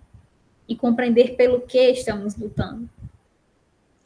E também é isso, né, Isabela? A história como possibilidade é também a possibilidade, aí volta a discussão que eu venho fazendo, de os povos colonizados, de fato, construírem sua história renegada por séculos, né? Mesmo que ela seja descaracterizada por um discurso oficial, como a gente já viu muitas vezes, né? Por exemplo, eu não sei se vocês acompanharam o presidente do México pedindo que o governo espanhol pedisse desculpa pela colonização e pelas tragédias ocorridas, e ele dizendo que não deve nenhuma desculpa, porque se não fossem os espanhóis, os mexicanos seriam selvagens. Assim como ele, tem várias outras pessoas dizendo a mesma coisa e animalizando os outros, infantilizando. Então, a luta pela conscientização e pelo esperançar também é uma luta discursiva e dialógica. Então, a gente também tem que estar sempre em combate a essas formulações sutis, mas de controle social, sobretudo, né? E o sonho, como diz Freire, é necessário e sem ele é complexo de se conseguir. E ele mesmo diz, passando um pouco mais à frente, Isabela, a página 51, ele diz: o sonho é, assim, então, uma exigência ou uma condição que se vem fazendo permanente na história, que nós fazemos e que nos faz e nos refaz. Exatamente. Ou seja, as sociedades que mais... Por exemplo, como eu falei no início, Freire é contemporâneo de diversos revolucionários dos anos 60, como Che Guevara e todos milhares de outros que a gente pode ouvir por aí. Como eu citei, Thomas Sankara, Orlando Fals Borda, tem muita gente, né? Camilo Torres, e todos que ele dialogou também, como Franz Fanon também. Mas o sonho, ele não pode ser sonhado sozinho, né? Só o sonho que você tem lá na sua cama, quando você dorme. O sonho da realidade, ele só é sonhado coletivamente. E aí eu volto à discussão que eu falei, por exemplo, da nossa colonização, de como o pensamento europeu e religioso também nos condicionou a ver um Deus externo e não a ver a nós mesmos dentro da própria natureza. Cauê, isso também nos afeta. Complementando o que ele fala sobre essa visão de a gente não se compreender como iguais, né? Nós somos todos diferentes, né? Não há essa padronização também do pensamento, né? Não é todo mundo igual porque todo mundo é brasileiro, todo mundo foi colonizado por Portugal, né? Nós somos todos diferentes e nós temos, portanto, cada um a nossa visão de mundo, né? Isso... Exato. Nós somos todos diferentes, mas historicamente homogeneizados num padrão. Acho que essa é a grande sacada também que a gente tem que ter em mente, né? Sempre. E já, então, para a gente conduzir para o final, que eu acredito que também já está quase, são 8h30, eu acho interessante o ponto que o Freire traz nessa crítica do sonho, ele também fala sobre o que ele chama de libertação fatalista, que ele diz que é aquela que virá porque está dito que virá, ou seja, como se as coisas fossem acontecer sem você precisar movimentar-se ou utilizar-se da luta como elemento histórico, né? Então, assim, é como se as coisas fossem acontecer porque elas vão acontecer. E essa visão de mundo, ela pode ser também, não só fatalista, mas também messiânica, né? Porque está sempre esperando algo acontecer, mas se as pernas não se movem, dificilmente os braços vão andar, né? Então, é nesse aspecto também que a gente tem que ter um pouco a questão. E aí, Isabela, eu vou concluir a minha parte, daí você também pode encaminhar. Eu queria só falar no final, ele traz uma discussão sobre os imigrantes portugueses e espanhóis que eu achei bastante interessante de pensar. Eu ia falar sobre isso também. Então fala você, depois eu falo. Pronto, show de bola. Então, a gente tem, né, só resumindo realmente, nos encaminhando para as considerações finais, revisitando alguns pontos que a gente está tratando nessa retrospectiva final, a gente é preciso ressaltar, né, essa conscientização da realidade objetiva que o Freire trata nesse processo que a gente precisa cultivar, portanto, um entendimento dialético da realidade que nos cerca, né, fazendo, portanto, a leitura de mundo, porque quando a gente se propõe a fazer a leitura de mundo, a gente decifra, portanto, de maneira crítica aquilo que nos acontece, né? Então, a gente compreende as situações que nos rodeiam, não é? Então, nesse sentido, dessa construção democrática e dialética do sujeito crítico, o educador ele precisa ter essa exigência na sua prática educativa, em compreendê-la não em partes, mas em sua totalidade, tudo que a compõe, né? Isso inclui a composição da experiência sociocultural do aluno e tantas outras questões que perpassam, portanto, o processo educativo, né? O educador ele não deve se prender a um aspecto do processo educativo na sua prática, mas compreendê-la na sua totalidade.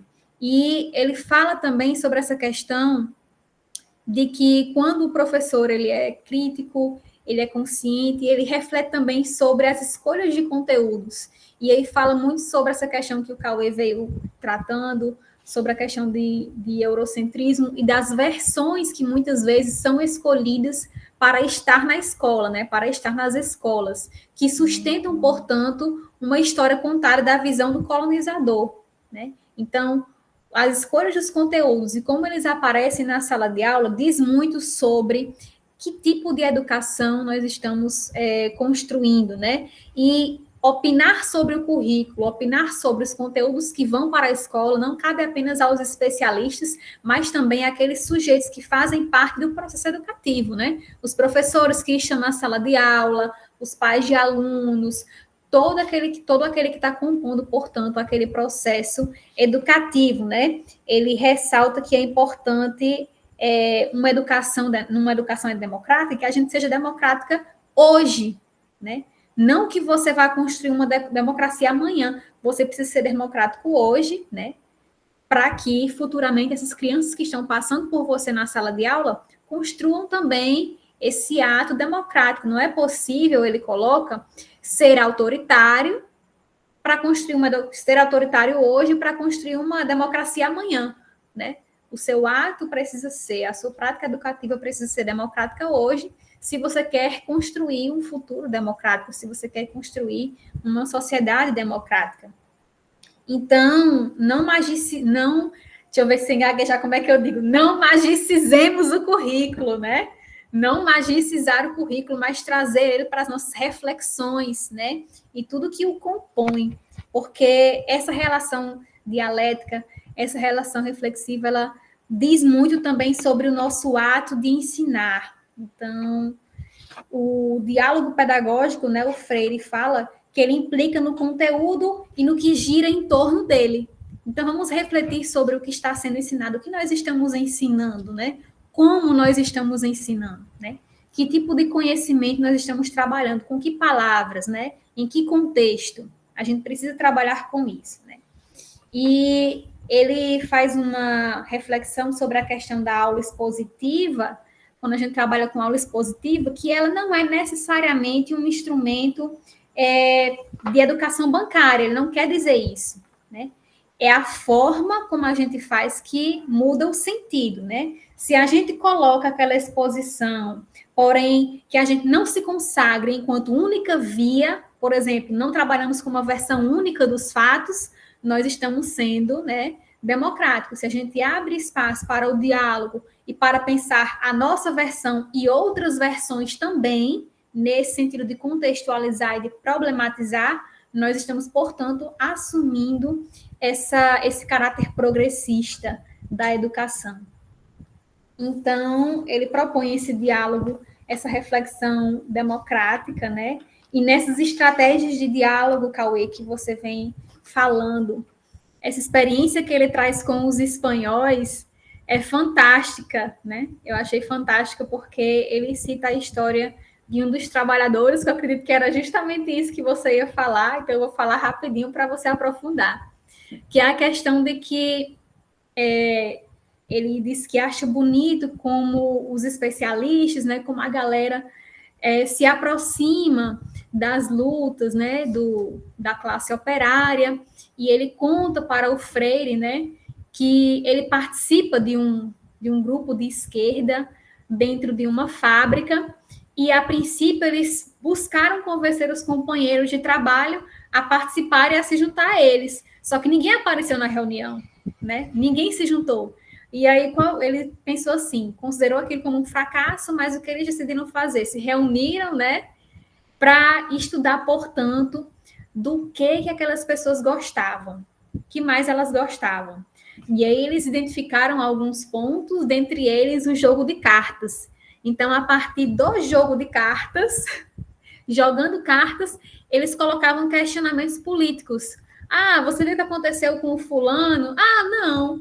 Então, isso reflete nisso, naquilo. E a partir desse diálogo no jogo de cartas, né, partindo dessa aproximação com o indivíduo e daquilo com que ele se identifica, eles conseguiram, portanto, atingir o objetivo que eles tinham falhado inicialmente. Porque eles citam uma frase, né, que é: precisamos conhecer o jogo do povo, né?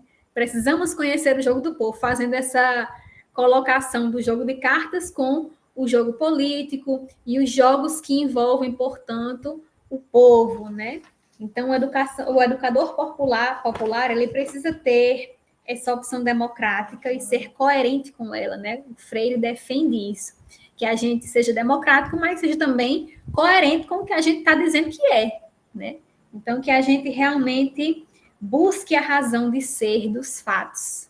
Aí eu quero ouvir o Cauê, porque eu acredito que era sobre isso que ele queria falar, e que ele vai aprofundar com certeza sobre essa questão dos espanhóis. Então, eu queria trazer uma coisa que o próprio Freire, ele vai dizer, e aí a gente comenta um pouco, que ele denomina, então, um cansaço existencial, né? Então, e aí eu falo isso para a gente também pensar o que a gente falou lá no início, a ideia de utopia, né? E como também a história como possibilidade, que também foi uma outra coisa que nós falamos aqui.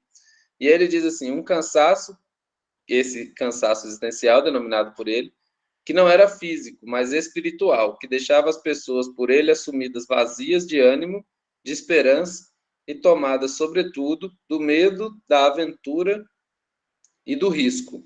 É que a ele, o cansaço, se ajuntava o que nomeei de anestesia histórica.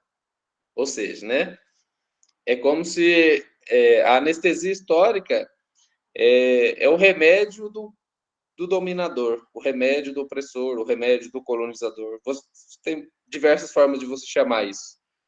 Mas o mais interessante, aí eu acho que cabe uma análise também nossa, é que veja como a história, ela de fato não é determinista, mas ela é uma possibilidade.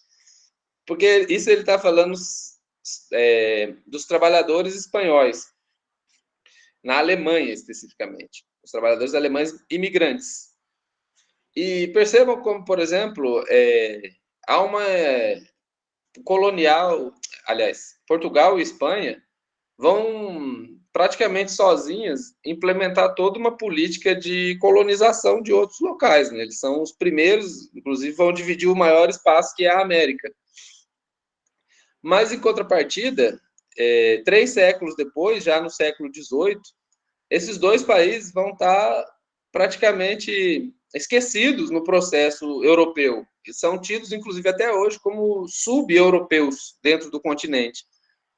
Mas nós, com larga o complexo de vira-lata, pegando um pouco do Nelson Rodrigues de novo, a gente constrói esse imaginário do europeu sem necessariamente fazer divisões sobre esse europeu também, né? Como a Isabela falou, nós todos somos brasileiros, mas somos diferentes, porque o brasileiro do Rio Grande do Norte, ele não tem a mesma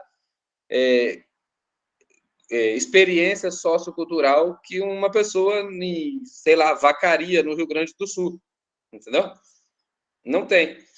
Mas perceba que a gente tem essa capacidade compreensiva de perceber que o Nordeste é diferente do Sul. Inclusive, isso é motivo de muito preconceito por parte, sobretudo, do Sul. Mas Portugal e Espanha sempre exerceram esse poder colonial. E nós nunca percebemos isso, que, por exemplo, desde o século XVIII, esses dois países vão ser tratados como sub-humanos dentro da Europa. A ponto que, por exemplo, o Paulo Freire está falando disso nos anos 70, em que esses imigrantes reclamam de ser tratados como eles tratavam o outro. Então, também a gente volta à discussão do Paulo Freire, de que quando a educação não é libertadora, o sonho do oprimido é ser o opressor, mas o opressor que foi anteriormente também pode ser um oprimido, né? E é por isso que eu acho que eu estou de acordo com o Paulo Freire, que é só os oprimidos é que vão libertar, e jamais o opressor. O opressor sabe muito bem o discurso dele, não é, Isabela? Como você colocou. O oprimido e o opressor, apesar deles falarem que é difícil de ler, cada um percebeu muito bem o seu papel naquele escrito, né? Nenhum deles confundiram o seu papel nesse escrito. Então, eu acho que é interessante pensar isso. E aí eu trago também um outro autor, já mais recente, chamado Ramon Grossfogel, que ele tem um texto chamado As Universidades Ocidentalizadas, e um nome muito gigante, que é de 2016, onde ele vai descrever um pouco disso também, como que Portugal e Espanha passaram a ser uma subcolônia do norte da Europa. E realmente o nosso processo educativo, sobretudo a partir do século XIX, ele é oriundo da Alemanha e da França, né? Ou seja, é como se esses colonizadores originais nossos também fossem percebidos com esses novos colonizadores iguais a nós, né? Ou seja, o processo de desumanização do outro é só o processo de caracterização de si como superior. E aí, independente se você está dentro da Europa ou fora, né? E aí, por que eu digo isso? Porque quando a gente discute essa questão de romper com um currículo eurocêntrico, a gente não está se opondo ao europeu como, não, vamos se rebelar contra o europeu. Não. O que a gente quer é buscar uma compreensão desde nós por nós mesmos. Que eu acho que o Paulo Freire já pensava isso. O Orlando Falsborda, que também é um contemporâneo do Paulo Freire, também pensou isso. E muitos pensadores, desde o século XX, vêm pensando modelos e formas de se libertar, né? Que vão desde a educação do Paulo Freire ao Amílcar Cabral, que infelizmente não viu a sua própria revolução, mas muito do que ele defendia nos textos dele está lá, até hoje. Você vai lá em Bissau, a cada bairro que você vai tem uma granja comunitária, ou seja, as pessoas podem chegar lá e plantar. E isso é parte da revolução pensada por ele, porque ele era um agrônomo. Provavelmente nós não pensaríamos isso, talvez, né? E isso vai da relação da experiência sociocultural do ser com o espaço ao qual ele está envolvido e também com o tempo histórico que ele está envolvido. E por isso Freire foi tão revolucionário, porque assim como ele, vários outros desse mesmo período são lembrados até hoje e provavelmente vão continuar sendo, né? Nós vivemos um período de revolução dos anos 60, mas também desde os anos 90 a gente vem vivendo uma era neoliberal que vamos torcer pela que ela acabe logo, para que eu termine também a minha fala. Então é isso. Eu só queria pôr um ponto, Isabela, que é essa questão que o Freire fala do currículo, de romper com o currículo, ela é muito importante, mas sobretudo também no currículo acadêmico do professor, porque, felizmente, o professor reproduz muita coisa, e a gente até discutiu isso no nosso minicurso, né? O professor, na universidade, ele aprende milhões de teorias, coisas, práticas, ideias maravilhosas, mas quando ele chega lá na prática, a base de trabalho dele é a Base Nacional Curricular Comum e um livro didático. Então, assim, é difícil, mas é a nossa luta como educador, né? É a nossa luta pelo esperançar. O esperançar também é se libertar, né? E libertar dessas amarras coloniais históricas. E aí a gente, inclusive, pode retomar o poema que a professora Aparecida citou no início da aula, e me chamou muita atenção, né? Me tocou muito quando ela fala, citando Freire, né? O meu mundo, meu tempo de espera é tempo do que fazer, né? Porque esse esperançar não é nesse sentido de que você espere, né? Ali contemplativamente, mas é essa espera com ação e é essa espera com consciência do que fazer, né? De que sempre há o que fazer. Então, é uma espera ativa, portanto, né? É um esperançar como verbo, né? Como você está ativo, nesse sentido. Esperançar, assim como lutar, também é verbo, né? E também, o verbo também é lutar. Ou seja, infelizmente, os nossos próximos anos vai ser lutar. Não só na educação, mas lutar. Isso. Gente, é interessante a forma como vocês conduziram aí esse diálogo. Jeová levantar a mãozinha, por gentileza, Jeová. Eu estou até sem palavras, viu? De tão potente e qualificado o diálogo que foi estabelecido aí por vocês dois, e destacar, assim, a sintonia e a conexão nas falas de cada um, se complementando.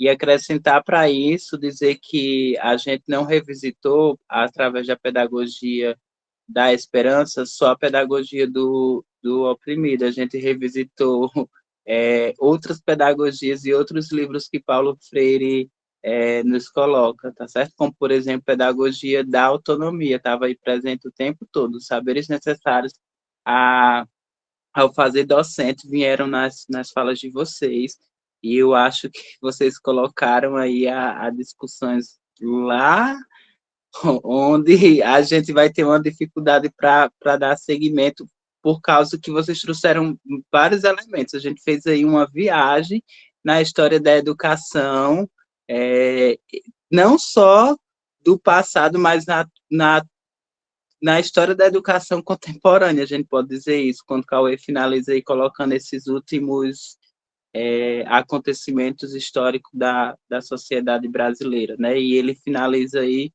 colocando dois aspectos que são basiladores do fazer docente, que é a BNCC e o livro. E se a gente estuda Paulo Freire, BNCC e livros, eles não podem nem devem ser basiladores, mas eles devem ser um documento que a gente vai lá observar e ver como que a gente coloca isso. Aí eu trago para compartilhar com vocês, que eu fiz a tarefinha de ler o texto também, e esse texto é muito bacana, uma citação de algo que tem me inquietado, e as falas de vocês foram bem provocativas nesse sentido. E algo que tem me inquietado e, portanto, me movido nos últimos tempos é a alfabetização. Aí eu revendo aqui as minhas anotações, faz uns dias que eu li, né? Só que era vocês falando e eu lembrando, porque já fazia um tempo que eu não tinha tido acesso, né? Mas antes disso eu lembrei de outra coisa. Isabela, ela traz a questão do jogo, né? Eu achei tão legal que aquilo foi estratégia, e aí eu entendi que foi uma estratégia para eles conseguirem chegar até as pessoas, né? E aí começaram jogando e depois se aproximaram, né? E depois estavam lá discutindo formação humana, formação política, né? Formação, né? Então, isso quando Isabela trouxe isso, me lembrou muito essa leitura. E a forma como aquilo aconteceu foi muito bacana, né? E às vezes a gente esquece de pensar uma forma de como chegar nos nossos estudantes, né? Então, acho que isso tem muito a nos ensinar. E aí, o que eu trago de Paulo Freire é essa minha inquietação, esse meu movimento atual com o processo de alfabetização, por vários motivos, né? Primeiro, pela minha experiência com a política estadual voltada para a alfabetização de jovens e adultos, que aconteceu no estado o ano passado, eu estava na coordenação aqui na nossa região. Então, eu digo, esses dias eu disse, existe um Jeová antes e um Jeová depois dessa política de superação do analfabetismo. Eu pude compreender coisas de Paulo Freire que eu não entendia, mas eu vi muitas coisas na prática que eu não tinha dimensão, sobretudo quando ele coloca os aspectos de alfabetização mesmo, sabe? Desde a escolha do universo vocabular até chegar ao processo de compreensão da palavra escrita mesmo. Então, isso foi fenomenal, e a alfabetização tem me movido nos últimos dias e me encantado. E ele traz uma passagem aqui no meu livro, na página 41. Eu até marquei de amarelo e circulei. Ele diz assim: é a mesma reflexão que nos impomos com relação à alfabetização. Quem procura cursos de alfabetização de adultos quer aprender a escrever e a ler sentenças, frases, palavras, quer alfabetizar-se. A leitura e a escrita das palavras, contudo, passa pela leitura do mundo. Ler o mundo é um ato anterior à leitura da palavra. O ensino da leitura e da escrita da palavra, a que falta o exercício crítico da leitura e da releitura do mundo, é científica, política e pedagogicamente capenga, né? Então, se a gente não pensa uma alfabetização que seja uma alfabetização reflexiva e crítica, a gente entra num processo de alfabetização capenga, e isso é o que a gente tem percebido, né? As pessoas chegando na universidade com um processo de alfabetização capenga, e tem me assustado muito, sabe? Não só na universidade, né? Nos níveis mais, vamos supor, nos diversos níveis da educação básica. E a gente tem que se preocupar com isso, né? Porque, querendo ou não, isso faz parte do processo de formação de pessoas, né? A gente vive num mundo que a cultura predominante é a cultura letrada, né? E aí, Isabel traz um aspecto muito importante, que munir as pessoas desse código, munir pessoas a ter acesso a muitas coisas que não teria se não tivesse letrados, né? Não no sentido de dominar, né? De dominação, como os portugueses fizeram, né? Porque o primeiro aspecto que é colocado para dominar um povo é através da língua, né? A língua, a gente vai para os outros aspectos, mas é um dos primeiros, né? E aí, Aparecida, a gente discutiu aqui o tempo todo decolonização, né? E aí é isso que a gente tem que pensar, como a gente vai decolonizar as nossas práticas, não só nesse grupo, né? Porque às vezes a gente coloniza aqui também, mas é preciso a gente descolonizar, é muito complexo isso. E não estou dizendo que hoje a gente colonizou, tá certo? Mas às vezes a gente entra nesse processo. E não só aqui, mas sobretudo nos outros espaços, nos outros territórios que a gente ocupa, né? Porque não adianta a gente estar se encontrando aqui toda segunda-feira às 20h51 e a gente continua sendo o professor lá da pedagogia do oprimido e um professor bancário, né? Então, muito mais do que discutir aqui é fazer com que isso chegue nos nossos espaços e nas nossas práticas cotidianas. É isso que eu tenho tentado. Às vezes eu acho que eu não tenho conseguido, não, mas pelo menos eu tento. O balanço, né, Virna? Era isso que eu queria dizer. Toda vez que a gente dá um passo, o mundo sai do lugar, né? Isso.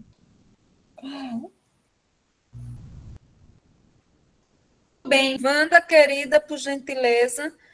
Gente, vejam, faltam 8 minutinhos para encerrarmos o nosso encontro. Daí vai divulgar aí um link, e vocês, por gentileza, participem para a gente finalizar expondo aqui uma nuvem de palavras, certo? Culminando esse nosso encontro, muito agradável, muito prazeroso. Pois não, Wanda, pode falar, querida.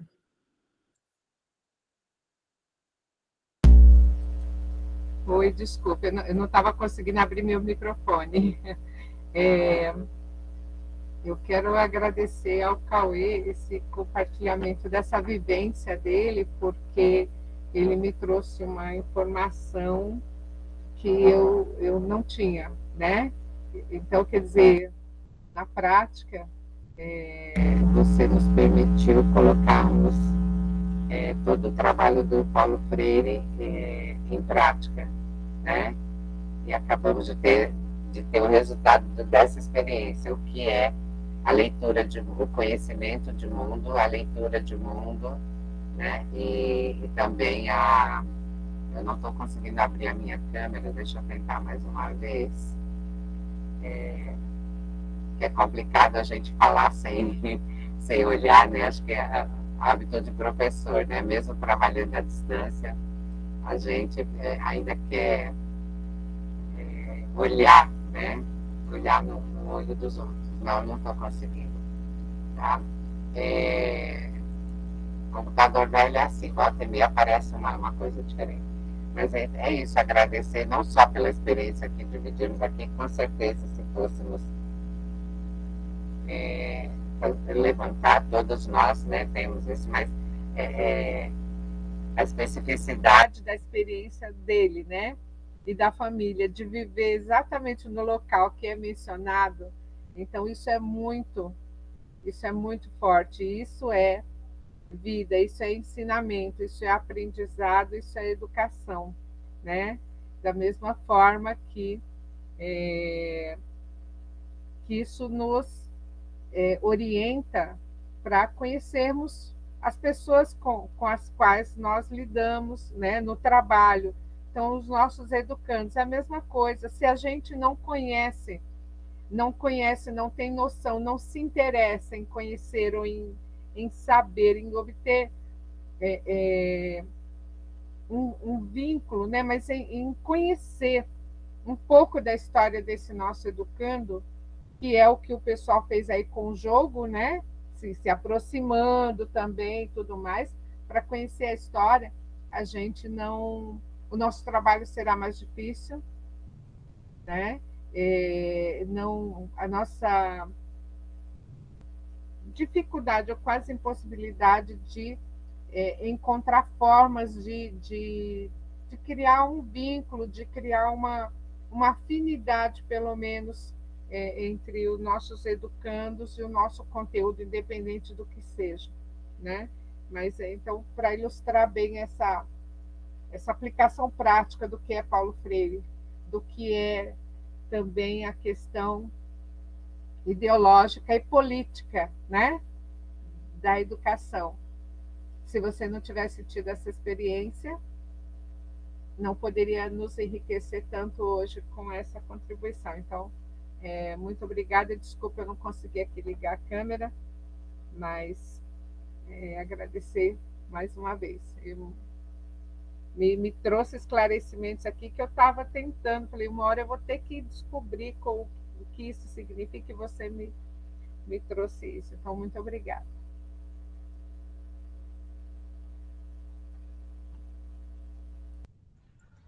Eu que agradeço o espaço para que a gente possa conversar, e acho que sempre é bom a gente trabalhar com experiências, até eu faço isso também na sala com meus alunos, sempre tentar mostrar, não necessariamente a minha experiência, mas as experiências das coisas, né? Porque eu acho que como o Freire ia buscar na realidade das pessoas para descobrir as palavras geradoras, a gente também tem que buscar conscientizar as pessoas através dessa troca de experiências, através dos exemplos, né, e do que vem acontecendo. E queria responder só o Jovar também, porque ele falou a questão de descolonizar as práticas, e aí eu acho que é um pouco do que ele falou ali, o próprio Freire disse, para descolonizar as práticas, a gente precisa descolonizar o mundo dos alunos, né? E aí depois descolonizar a palavra. Nós estamos assim plagiando o Freire para explicar o mundo moderno que a gente vive atualmente, né? E a necessidade também disso. E assim, o Jovar, também um outro aspecto, a Isabela falou da língua, né?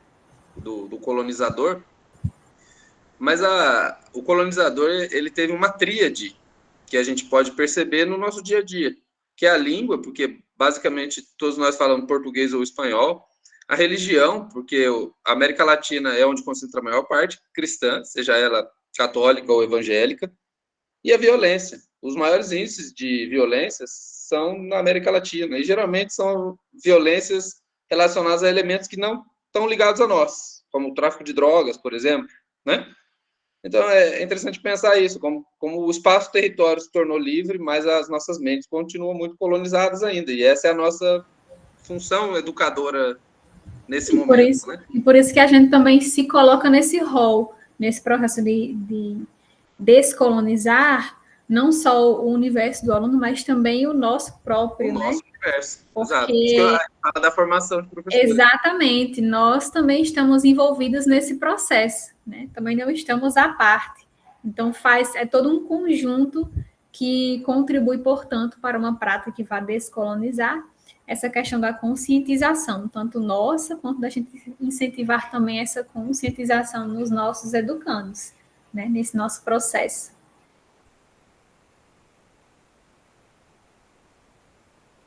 Bom, gente, excelente discussão, né? Nós compreendemos aí o quanto que a obra de Paulo Freire é rica para nós que somos do campo da educação e o quanto que Paulo Freire nos move a necessidade de desconstruir, né?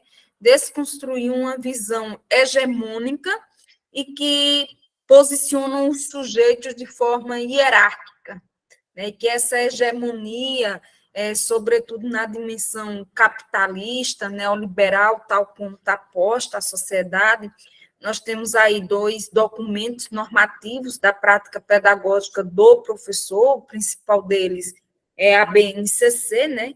E o segundo é o próprio SAEB, que é o Sistema de Avaliação de Índice da Educação Básica, e que tem essas avaliações em larga escala e que favorecem tão somente a transmissão do conhecimento, né? Não se preocupa e não se ocupa com a dimensão da totalidade do conhecimento em si, né? E aí, no dia de hoje, vocês provocam, ao menos em mim, essa necessidade contínua de fazermos esse processo de autorreflexão, né? Como estou sendo eu? Será que estou sendo coerente entre o meu discurso e a minha prática? Né? Porque, assim, o discurso é até fácil de ser realizado, né? Entretanto, a prática, ela esbarra-se nas pedras, digamos assim, usando aí a metáfora de Carlos Drummond de Andrade, ela esbarra-se sobretudo na visão hegemônica cartesiana que ainda impera nas pessoas que até sabem de Paulo Freire, né? Até sabem de Paulo Freire, até conhecem Paulo Freire, mas tem alguns ranços cristalizados que não muda as lentes, né? Então, tudo isso a gente precisa ir descortinando em nós mesmos, em nós mesmas, e essa binaridade do homem e da mulher também já não cabe mais na dimensão do gênero, na dimensão da linguagem em si, né? Sobretudo diante da teoria queer, né? O que falar diante da teoria queer, e aí a gente percebe que a obra de Paulo Freire, Pedagogia da Esperança, não se esgota nela mesma, não se esgota. Jeová, pois não?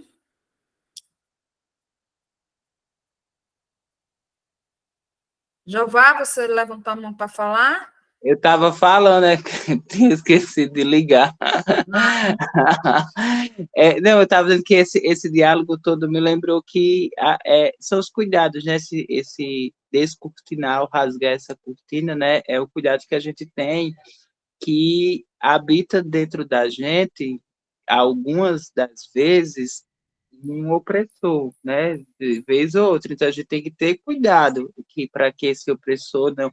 Por quê? Por causa daquilo que o próprio Paulo Freire diz, né? Quando a gente vem por um processo de educação que não é pautado numa prática libertadora e libertária, o oprimido ele ainda fica... o opressor ele fica ainda dentro da gente. Isso. Então, é isso, né? É um processo contínuo, constante e cotidiano que a gente tem que ter, né? Eu pergunto dizendo, eu acho que não, eu sei que não, né? Que eu ainda tenho um monte de ações, de atitudes opressoras, mas eu tento identificar as minhas contradições e tentar mitigar isso, né? E como o próprio Paulo Freire ele diz, né? Nós somos incompletos e estamos na busca dessa... Ele usa até outro termo, eu não lembro agora. Mas, enfim, a gente está nessa busca, né, de construção cotidiana, o buscar o ser mais, né, essa busca pelo ser mais, que não é ser mais no sentido de ser melhor, mas de ser mais humano, de ser mais gente, de ser mais generoso, de ser mais ético, mais poético e mais estético, né, é nesse sentido. E não é sobre o outro, é sobre nós. Mais tudo, exatamente. Isso mesmo, Cauê, não é sobre o outro, é sobre nós, exatamente. Pois não, meu querido? É isso. É um pouco do... Eu acho que é a questão, né? O fato... Claro que todos nós reproduzimos diversos elementos disso, porque são 400, 500 anos de processo. Então, assim, também requerer que a gente acorde no outro dia descolonizado é uma utopia mais do que utópica no sentido que nós vimos no início do vídeo. Mas é um processo que leva tempo, né? Mas, sobretudo, eu acho que o principal, já que nós não vamos ser a geração que vai, de fato, descolonizar, mas somos parte dela, é o princípio de perceber-se. O fato da gente se perceber na sociedade, perceber quem nós somos, que sociedade nós vivemos, por que essa sociedade sofreu esse impacto histórico, né? O perceber-se em si e na própria sociedade que você vive, talvez te ajude a descortinar um pouco desses prejuízos e preconceitos que a gente carrega, né? Todos nós. Nenhum de nós está inerte à colonização mental, infelizmente. Pois é, gente. Então, Jeová quer falar mais alguma coisa, meu querido? Já estamos nos encaminhando para os finalmente.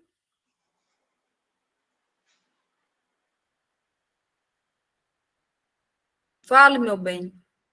Eu já me senti contemplado com a fala final do Cauê.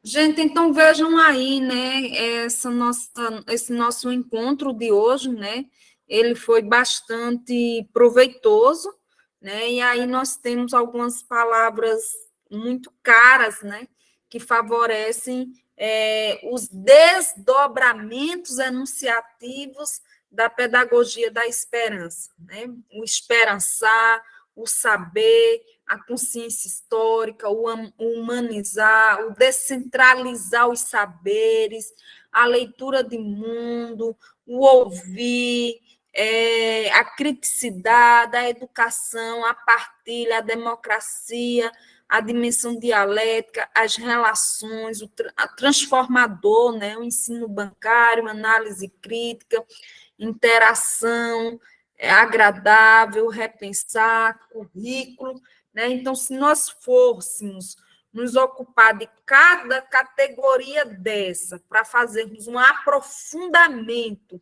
em torno das teorias e dos teóricos, nós teríamos muito panos, né, para as mangas, para que a gente pudesse reconstruir o modo de pensar de Paulo Freire na época, né? Vejam que o ato de repensar a pedagogia do oprimido suscita a emergência de repensar toda a sua experiência de vida, né? Ele não traz apenas um momento estanque, mas ele está constantemente fazendo uma arqueologia de si, né, escavando as camadas profundas do seu âmago existencial e pondo para fora a partir das suas experiências e reelaborando e tomando consciência de que é um sujeito que precisa mudar e que esse mudar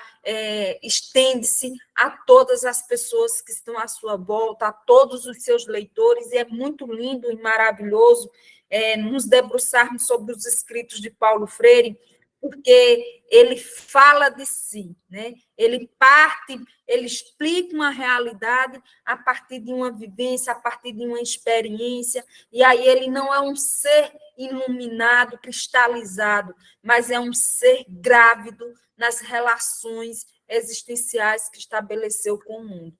Gente, agradeço a presença de todos vocês aqui conosco, e aí deixamos os convites para que vocês possam participar dos eventos, inclusive o evento da PUC. Eu estou em uma coordenação de um dos eixos, caso vocês tenham interesse em submeter os resumos expandidos para serem... Não é expandido, é só um resumo de 350 palavras a 400, e caso vocês tenham interesse em submeter o resumo para o eixo do qual eu estou coordenando, será um prazer maravilhoso estar com vocês exatamente na Semana da Consciência Negra, certo?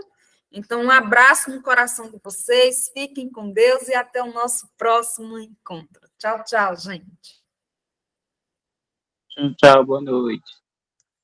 Boa noite. Boa noite, pessoal. Boa noite. Tchau, tchau. Tchau.